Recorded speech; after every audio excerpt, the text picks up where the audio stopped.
My parents accused me of something I didn't do, and because of that, I lost everything I ever loved. Stay with me till the end of this story, because what happened next changed my entire life forever. Clara Whitlow was 28, a hardworking physical therapist living in Denver. Her days started before sunrise and ended long after dark. She had one goal: to build a better future for herself and her family. Every extra shift she worked, every weekend she skipped resting, was for that little apartment her late grandmother left behind.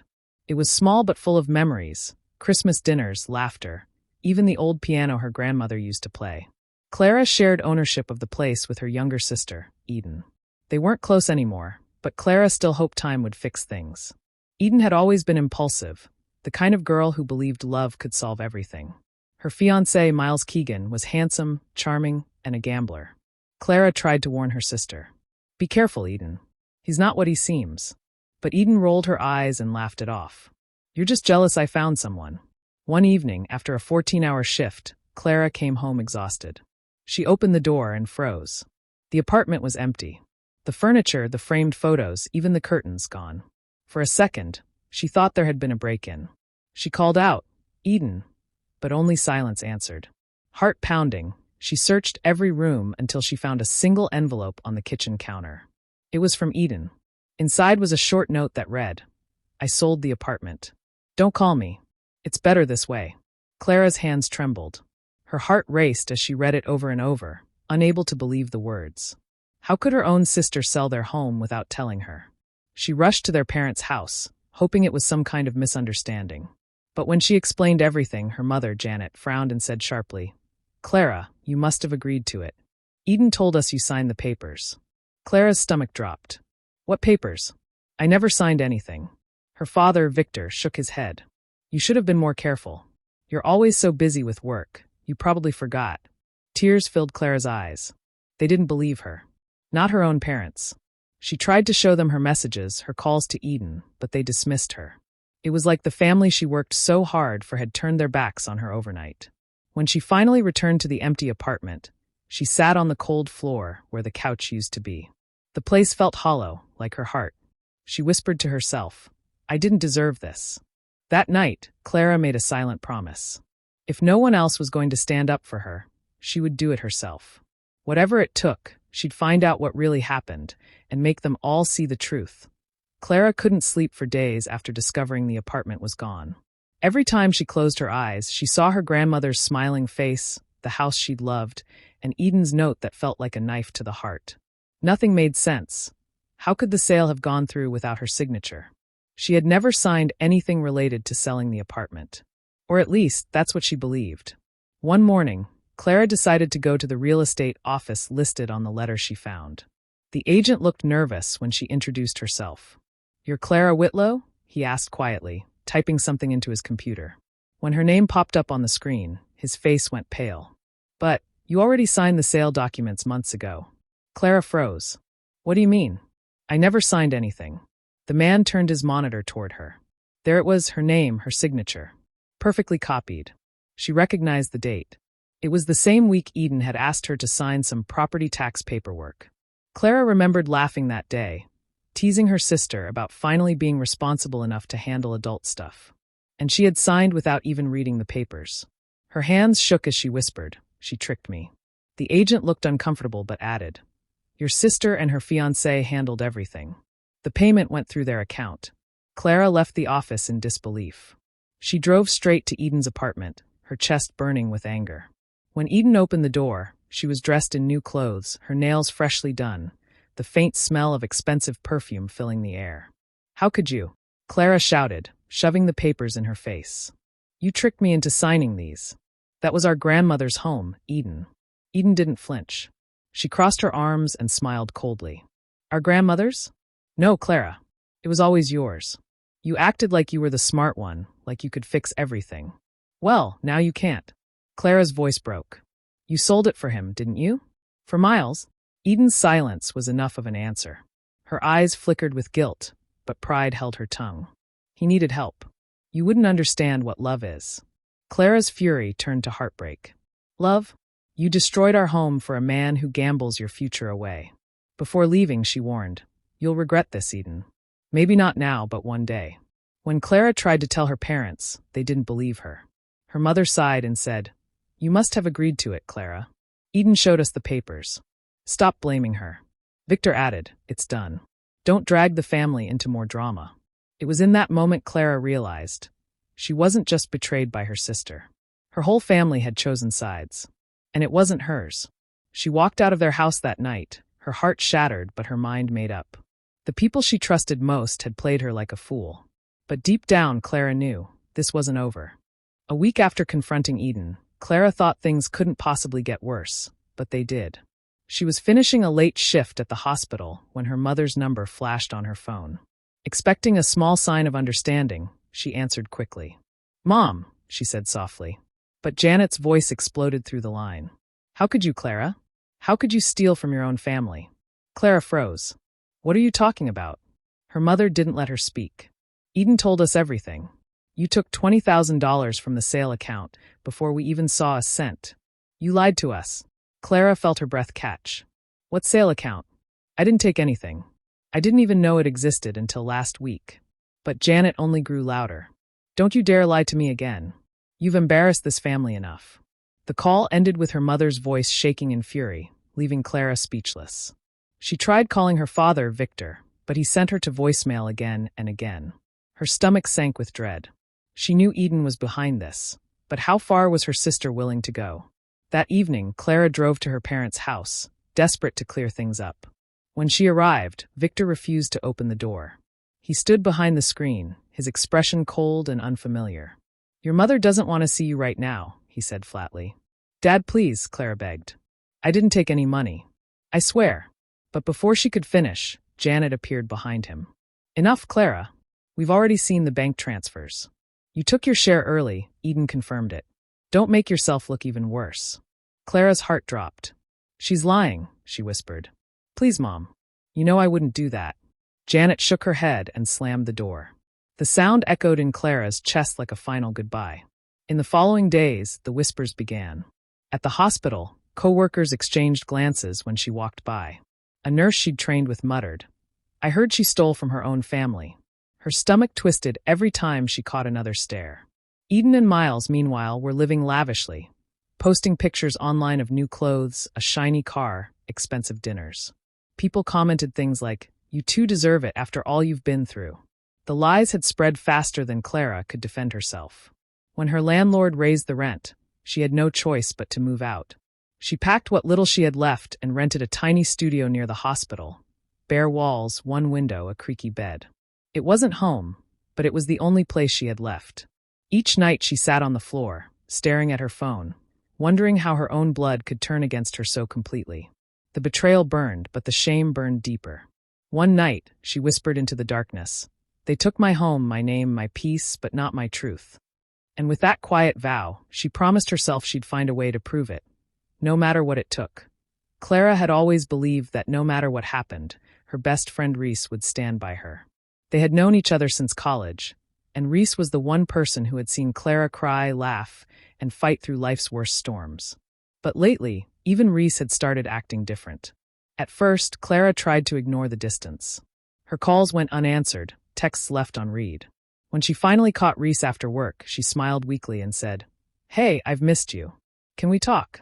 Rhys shifted uncomfortably, glancing around as if she didn't want to be seen with her.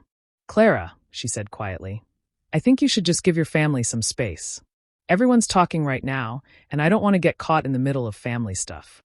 Clara's heart sank. "You believe them, don't you? You think I actually stole that money?" Rhys sighed. "I don't know what to believe anymore. I just think it's better if I stay out of it." Those words hit harder than any accusation. Clara forced a smile and nodded. "Yeah, I get it." But when Rhys walked away, something inside her broke. That night, Clara sat alone in her small apartment, staring at the blank walls that now felt like they were closing in. She thought about how quickly her world had fallen apart. Her family gone, her sister's betrayal, her reputation destroyed, and now her best friend walking away. It was too much. For the first time, she wondered if maybe it really was her fault somehow. Maybe she had trusted too easily, cared too deeply, believed too blindly. She pressed her face into her hands and whispered, "What did I ever do to deserve this?" Tears streamed down her cheeks until exhaustion took her. The next morning, while searching through an old box of her grandmother's things she'd kept from the apartment, she found a sealed envelope she had never noticed before. It was addressed to her in her grandmother's neat handwriting.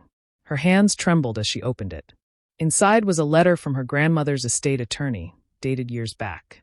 It stated that once Eden got engaged, ownership of the apartment would automatically transfer fully to Clara due to Eden's proven history of poor financial management. Clara's eyes widened. "It was meant to be mine all along," she whispered. The truth hit her like lightning. Eden had not only lied, she had stolen what never belonged to her in the first place. Clara sat there, staring at the letter, her sadness slowly transforming into something else, strength. She wiped her tears, folded the letter carefully, and whispered, "Thank you, Grandma." That day, something inside her changed. She was done being the quiet victim. She began collecting documents, checking bank statements, tracing emails, anything that could prove the truth. The pain was still there, but now it had purpose. For the first time in months, Clara felt alive again.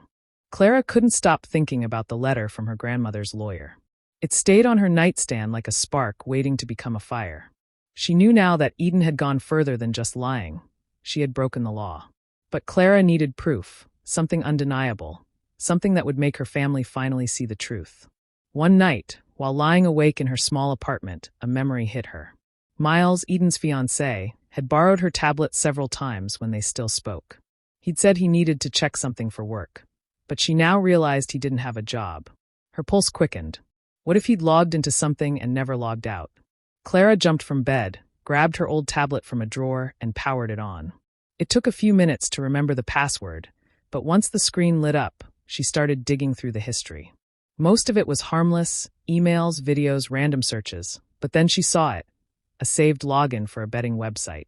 Her heart pounded as she clicked it. The username was 88 Malawian Kwaches. Miles Keegan. And to her surprise, it logged in automatically. Her hands trembled as she navigated through the account. Thousands of dollars in transactions scrolled across the screen. Bets placed, money lost, money transferred. But what caught her eye was a section labeled linked accounts. She clicked it. 3 usernames appeared, all variations of Eden's name. One of them had been used to receive a transfer for $20,000. The exact amount Clara had been accused of stealing. Her stomach turned as she opened the details. The transaction description read, "Sale proceeds, authorized by Clara Whitlow." Clara's chest tightened. That was her forged signature. She scrolled further, and the horror deepened. There were more transfers, more signatures, all pointing to Eden and Miles. They had used her name to sell the apartment and clear their gambling debts. Her fingers moved fast. She took screenshots of everything, every transaction, every fake signature, every name connection. She saved them to a secure drive, her hands shaking as she whispered, "You won't get away with this." As she was backing up the files, one final message notification caught her attention. It was an old text saved on the device, sent from Eden's number to Miles months ago. The message read, "Mom and Dad will never believe her over me. She's always been their little mistake." The words cut through her like glass. For a moment, Clara couldn't breathe. Her own sister had not only stolen from her but mocked her pain, confident she'd never be believed. Tears burned her eyes, but there was no sadness this time, only fury and focus. She gathered every screenshot, labeled each piece of evidence, and whispered to herself, "You wanted me silent, Eden. But I'm done being quiet." That night, for the first time since everything fell apart, Clara slept soundly. She finally had the truth in her hands, and soon the world would too. Clara sat at her small kitchen table, the glow from her laptop lighting up her face. The folder labeled proof sat open on the screen. Every screenshot, every transaction, every lie. She stared at it for a long moment, her mind racing between anger and justice. She didn't want revenge. She wanted accountability. But deep down, she also wanted them to feel what she had felt, helpless, cornered, alone. After a week of sleepless nights, she found out that one of Miles's biggest creditors was a private lender known for chasing down debtors aggressively. Clara hesitated at first. She wasn't the type to destroy someone's life. But then she remembered her parents calling her a thief, her sister laughing behind her back, and her grandmother's home being sold like it meant nothing. She took a deep breath and made the call. Using a voice modifier and a prepaid phone, She told the creditor exactly where to find Miles Keegan and mentioned that he had liquid assets in hidden betting accounts. She hung up before they could ask more. 2 days later, chaos began. Miles's fancy car was the first to go, towed from outside their apartment as neighbors watched. Then came the calls. Miles shouted into the phone, pacing outside as debt collectors demanded their money. Eden, always pretending to be calm, started to crumble. She checked her accounts only to find them frozen under fraud investigation. The apartment door slammed again and again as the arguments grew louder. Then Clara's parents began to receive calls. Strangers were demanding repayment for loans signed in Victor Whitlow's name. Loans Miles had faked using stolen family information. Janet cried hysterically when the first notice came to their door. The same people who once called Clara a liar were now trapped in the web Eden and Miles had spun. One evening, Clara's phone rang. She looked down and saw Eden's name. For a moment, she considered ignoring it. But curiosity won. She answered, her voice steady. "Hello." All she could hear was sobbing. "Clara," Eden cried, her words breaking apart. "Please, I need help. They're after us. They froze everything. I don't know what to do." Clara sat in silence, letting the sound of her sister's tears fill the space. It was the same silence she had been met with when she begged for someone to believe her. After a long pause, she finally spoke, her tone calm but firm.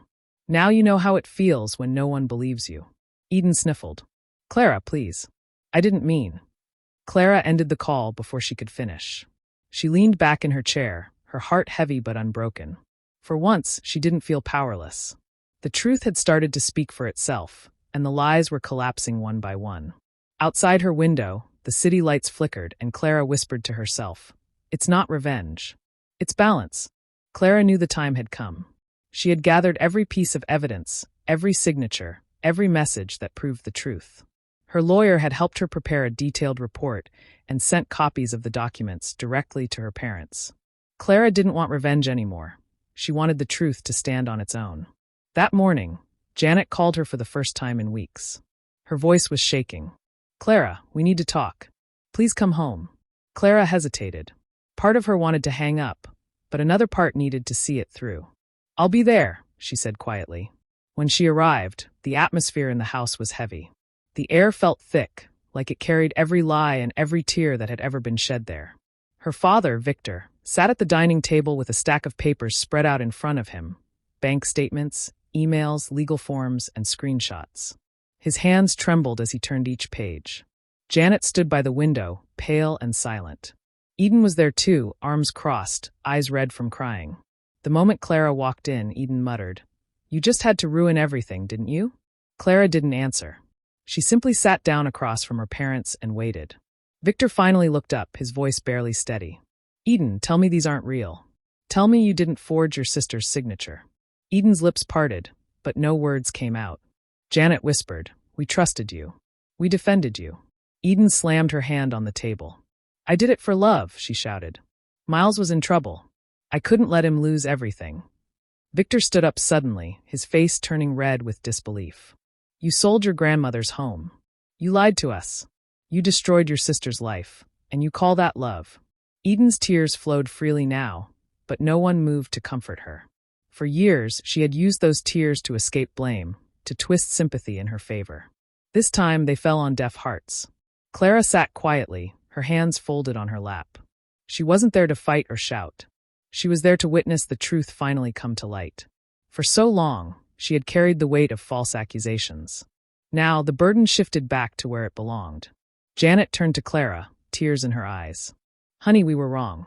I'm so sorry. We should have believed you." Clara met her mother's gaze, but said nothing for a moment. "You didn't just lose a home, Mom," she said softly. "You lost my trust." Eden buried her face in her hands, sobbing. Victor sat back down, his voice broken. "I don't even know who my daughter is anymore." Clara stood to leave. The silence that filled the room was heavier than any words. As she stepped outside, the cold air hit her face, but it felt like freedom. For the first time in a long time, the truth had finally spoken for her. When Janet showed up at Clara's door one quiet Sunday morning, her hands were shaking. Behind her, Victor stood with the same haunted look Clara once wore. The look of someone who had finally seen what blind trust can destroy. Clara didn't invite them in right away. She just stood in the doorway, still in her scrubs, her tired eyes betraying none of the storm raging inside. "Clara, we were wrong," Janet whispered, her voice breaking. "We believed Eden because she's always been your favorite." Clara cut in softly, her tone steady but cold. The words hung in the air like frost. "I know." Victor tried to speak, but his throat tightened. He just nodded, guilt etched deep into his aging face. "We got the letters from your lawyer," he finally managed. "We saw everything. What she forged." He paused, looking down. "We failed you." For a moment, Clara almost let herself feel pity. Almost. But then she remembered the night she was thrown out, the way her mother's voice echoed down the street calling her a thief, the humiliation at work when people whispered behind her back. She stepped aside but didn't invite them to sit. "You didn't just lose an apartment," she said quietly. "You lost my trust. You watched me break and called it discipline. You chose her lies over my truth. I don't know if that's something time can fix."